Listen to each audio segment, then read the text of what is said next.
Pernah nggak sih kalian sampah berserakan di sekitar IPB? Mungkin di wilayah asrama, di parkiran, di kantin, atau di rumah cecer? Mungkin ini terlihat sepele ya, tapi dampaknya cukup serius loh. Sampah bisa bikin selokan bersinar, muncul genangan saat hujan, kadang juga muncul bau tak sedap.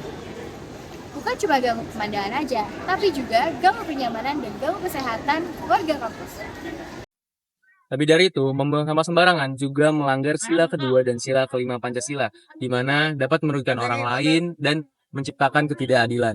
Dari sisi hukum, hal ini sangat bertentangan dengan pasal 28H ayat 1 dan pasal 33 ayat 4, di mana dari pasal tersebut menjamin hak atas lingkungan yang sehat.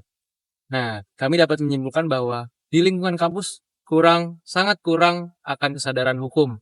Nah, maka dari itu kita akan menuntas lebih lanjut terkait pelanggaran tersebut di lingkungan IPB University.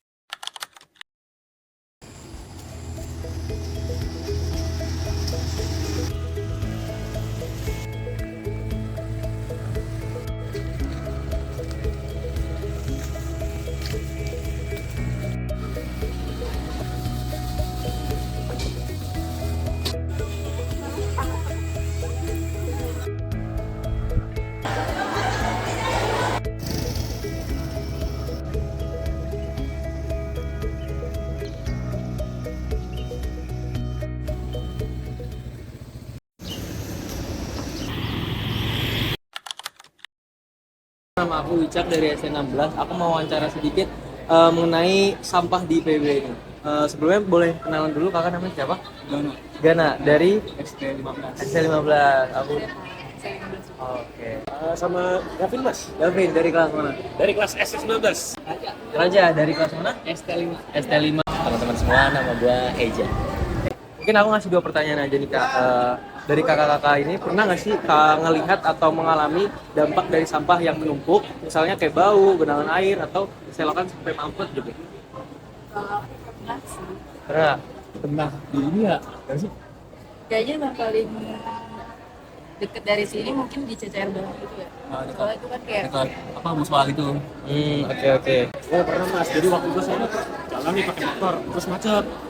Di sebelah kiri saya itu ada sampah menumpuk, bau banget Mas. Bau Itu. banget. Iya, gak enak banget itu Mas. Oke. Pernah waktu itu gue liatnya ada di danau LSI yang bagian bawah tuh banyak botol-botol plastik yang kayak mengenang gitu di danaunya.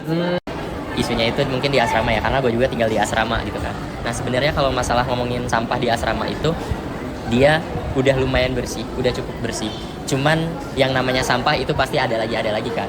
Nah tinggal gimana caranya kita itu sebagai mahasiswa itu aware gitu sama masalahnya kayak gitu. Jadi karena itu tuh ada lagi, jadi tetap aja gitu kayak sampah yang numpuk itu tetap ada, yang berserakan itu tetap ada, bahkan yang sampai di hubung alat sampai belakangan itu tetap ada kayak gitu.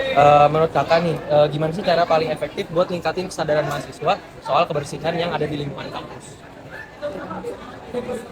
kalau aku pribadi sih mungkin sebenarnya itu kesadaran diri sendiri juga ya, karena kebersihan kan juga ngaruh juga ke kesehatan kita. Jadi kalau misalnya kita hidup di lingkungan yang kotor, ya pasti nanti kita terjangkau penyakit atau kayak gitu-gitu. Jadi kayaknya harus meningkatkan kesadaran diri juga. Kurang lebih sama sih kayak dia. Kalau dari saya pribadi, sebenarnya sih buat IPB ya, itu kayak bikin pencerdasan gitu buat mahasiswa, atau mungkin edukasi terhadap masalah mungkin sampai menumpuk, sampai bagaimana gitu. Gitu aja sih Mas ya.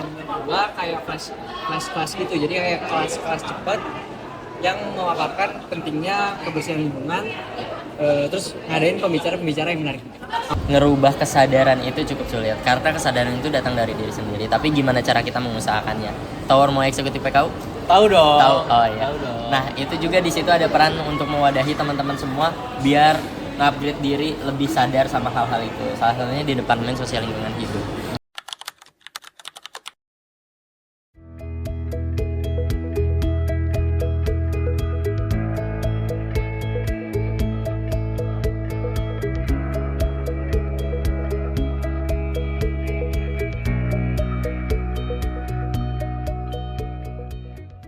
Yuk mulai dari sekarang, ubah kebiasaan kita dengan pertama, buang sampah pada tempatnya, kedua, mengajak lingkungan, dan yang ketiga yaitu saling mengingatkan satu sama lain. Kenapa teman-teman? Karena kampus merupakan lingkungan kita bersama dan menjaganya merupakan kewajiban kita.